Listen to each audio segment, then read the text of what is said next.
Hello? Hey, Will. Hey, what are you doing? Nothing. What are you doing? Nothing. No? No, I was looking up to see how to get to where you are. And Okay.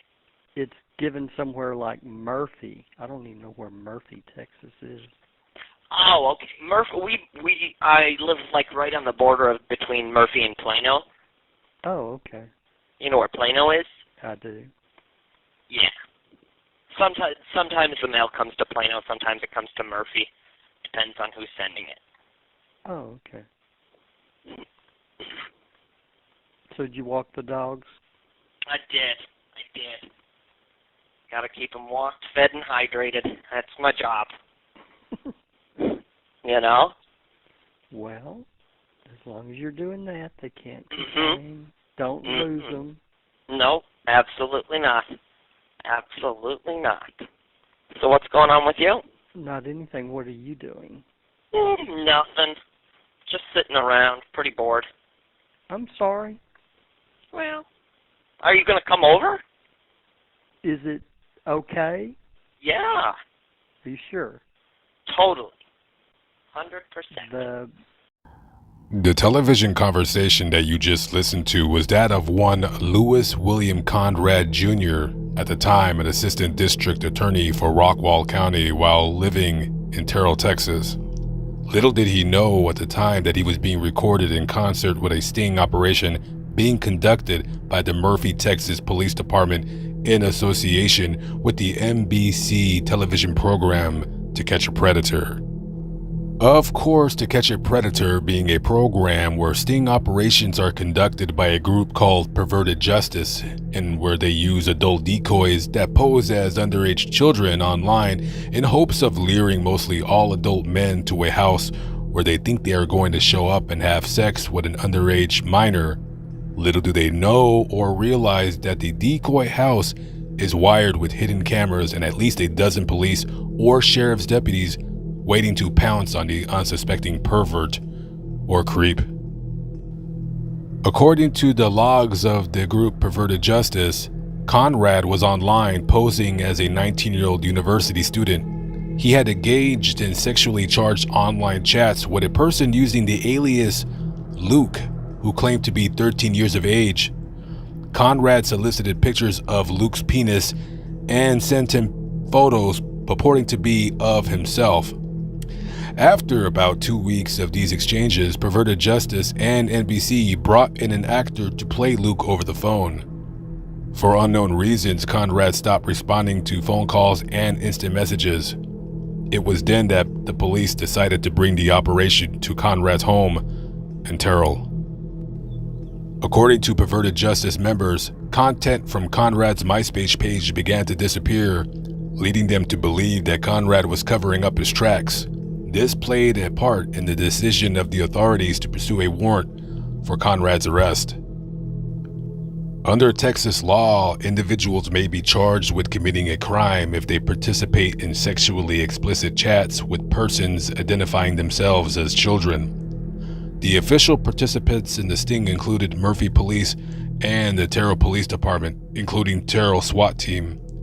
Using the tip given to them by Dateline NBC, the police made a decision to call in a SWAT team and perform a tactical entry. They feared that Conrad was aware of their presence and was now destroying evidence. The police broke the door's lock and swept through the house. They encountered Conrad in the hallway, and according to officers' account, Conrad said a variation of, quote, "I'm not going to hurt anyone," unquote. He then pulled out a Browning .380 handgun and shot himself once in the head. He was airlifted to a local hospital where he was declared dead 30 minutes later. And here we are driving down the street here in Terrell, Texas. Very nice neighborhood, very nice day. Weather is, I would say, perfect. Nice and green outside. I can hear the birds chirping. So we're gonna be coming upon the house of Louis Conrad, or at least the former house. And as you can see right here, this is the house where it all went down right here. And as you can see, it has been remodeled a bit and has been painted, and it looks a lot nicer than it did before. Believe it or not, this house is worth $526,000. I just looked it up online. 4,000 square feet, 4 bedrooms, 3.5 baths. Yeah. And this was all the talk of the neighborhood back about 15 years ago. Amazing. Even that dog right there is still talking about it. Anyways, just a house in Terrell with a very eerie past, to say the least. So now let's go to the cemetery. We're going to go visit the final resting place of Louis Conrad.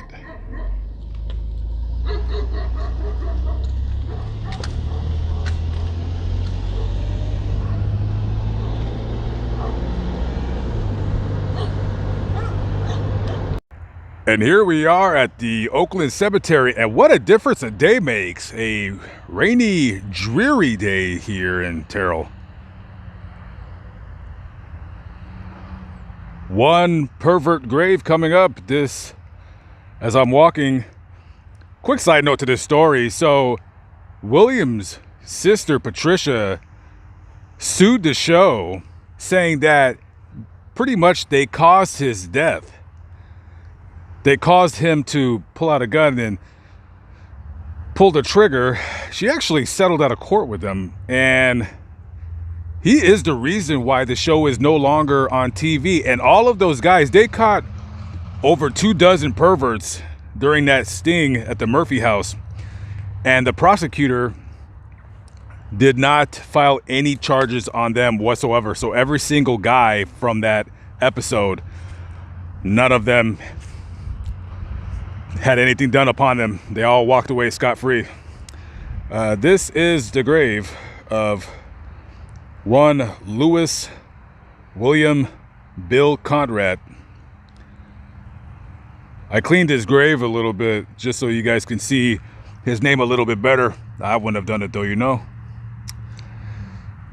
And those are his parents over there. Can you believe, guys? Can you believe that there was actually people out there that felt sorry for this guy and were defending him? What's going on in today's culture? Nothing shocks me anymore at all. Nothing shocks me that somebody would dare defend a pedophile. One less pedophile on the planet. I don't particularly think that's a bad thing, but maybe I'm in the minority now. Maybe I'm in the absolute minority now. You have a certain segment of the population who is very small percentage-wise, but yet very loud, who not only defend this kind of atrocious behavior, but condone it and accept it. I'm telling you, the signals and sirens are blaring on this. There are people out there who think that pedophilia and pedophiles should be a protected class of people, and they compare them to gay people, and that does not do any kind of service to gay people at all whatsoever. And this guy is the reason why To Catch a Predator is no longer on TV. Amazing. Simply amazing. By the way, when they stormed into his house and he shot himself, he died about an hour after they got him into the helicopter. And of course, when they went into his computer, he was unable to delete everything. So they found a cornucopia of child pornography on his phone, his laptop, his computer, his hard drive, all that stuff. I guess you could delete whatever you can delete, but forensic people with the computer forensics, which it is a thing, they found all the pictures. So wow. The man that stopped the TV show To Catch a Predator And people honestly defend, you know, hey, I don't believe the TV show caused him to kill himself. I think he killed himself. He caused him to kill himself. Nobody told him to go after a 13-year-old. Nobody told him to do any of the kinds. Nobody told him to act out on the sick things that he wanted to do in his head.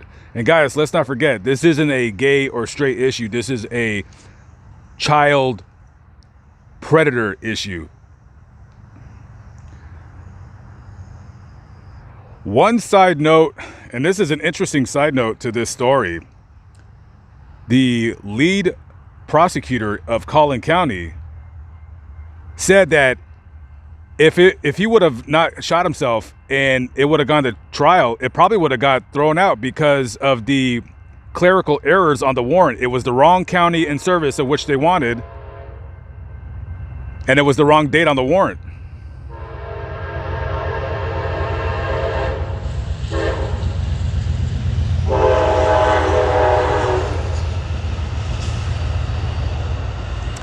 And with that, I will say that is it.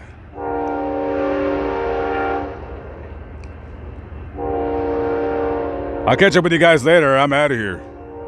After doing this story, I gotta go take a shower. Catch up with you later.